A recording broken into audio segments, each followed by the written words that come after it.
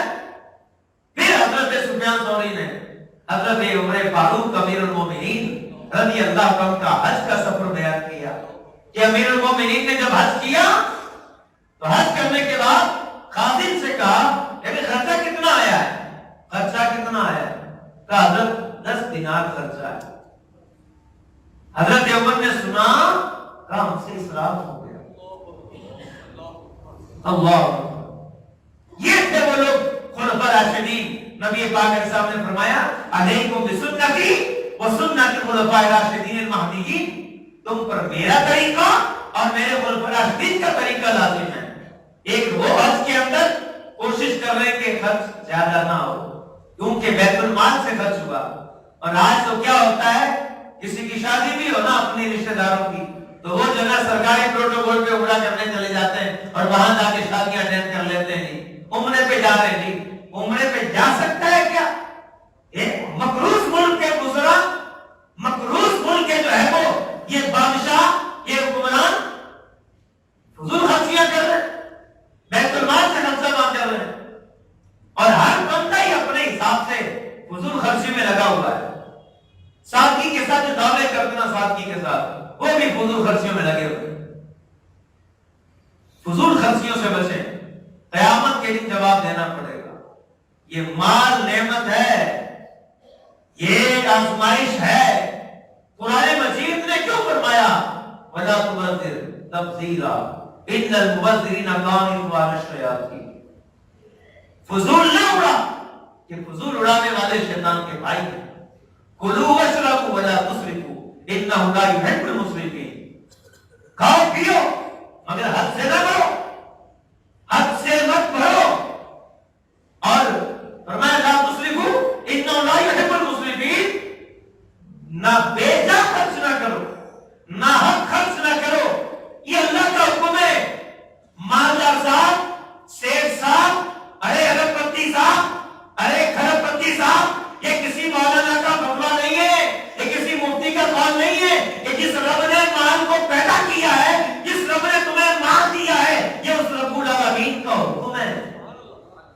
فضول نہیں اڑانا. تیرے پاس زیادہ ہے تو بچا کے رکھ. دنیا میں کتنی غربت ہے, کتنی پریشانیاں ہیں, اور اس وقت تو لاک ڈاؤن کے بعد سے آپ دیکھیں کتنی پریشانی. اب اثرات نظر آ رہے ہیں اور اس پہ گزرا بیان دے دیتے ہیں جن کو عوام کو دھمکی دینی چاہیے. حوصلہ ہمت کہتے ہیں چیخیں نکلیں گی عوام کی ابھی, تو یہ ایسے بیان دینے والے ہوتے ہیں. لیکن آپ غور کریں, اتنی مہنگائی ہو چکی ہے, قوت خرید دفن ہونے کے قریب ہے. لوگ کہتے ہیں کمزور ہوگی, میں کہتا ہوں مر چکی ہے, دفن ہونے والی. قوت خرید ہے عوام کی, کہاں ہے پبلک مارکیٹوں میں, کہاں ہے لوگ, کہاں ہے کسٹمر. سیل نہیں ہو رہی ہے, مال بن رہا ہے, رکھا ہوا بھرا ہوا ہے. لوگ کہاں سے خریدے بھائی؟ نئے کپڑے کیسے پہنے, ان کا تو کچن نہیں چل رہا. تو جن کو اللہ نے زیادہ دیا ہے, شیخ صاحب آپ نے انہی لوگوں سے کمایا ہے, تو انہی پہ خرچ کر دو. اللہ کو یہ بہت پسند ہے, انہی پہ خرچ کر دو, انہی غریبوں پہ, لاچاروں پہ. تمہیں غریب نظر نہیں آتے. دیکھو لوگ روٹی کے لیے لڑ رہے ہوتے ہیں, کہیں کھانا بٹ رہا تو کیسی بری حالت ہوتی لوگوں کی. اور سفید پوش آدمی تو سمجھو نیچے نہیں پڑ رہا ہے. اتنے کیسے لوگ ہیں جو نہ ہاتھ پھیلا سکتے ہیں, نہ منہ کی زبان کھلتی ہے. اللہ تعالیٰ فرماتا ہے ان کے چہرے بتاتے ہیں, چہرے بتاتے ہیں کہ یہ مستحق ہے, لیکن اس کا منہ نہیں پڑتا, اس کے ہاتھ نہیں پڑتا. خالی ہاتھوں کو نہ دیکھو, کبھی آنکھیں نہیں پڑھو. کچھ سوالی بڑے خوددار ہوا کرتے ہیں. تو اس لیے ان سفید پوشوں کو دیکھو, یہ طبقہ جو ہے بالکل غریب ہے تو مانگ کے کھا لے گا, اور جو مالدار ہے اوپر اس کے ٹھاٹ لگے ہوئے, وہ تو بہانے ڈھونڈ رہا ہے, کہاں لگاؤں, جگہ نہیں مل رہی. پھر حرام کاریوں میں لگا رہا ہے, ادھر لگا رہا ہے, ادھر لگا رہا ہے. ایسی بری حالت. اور جو درمیان میں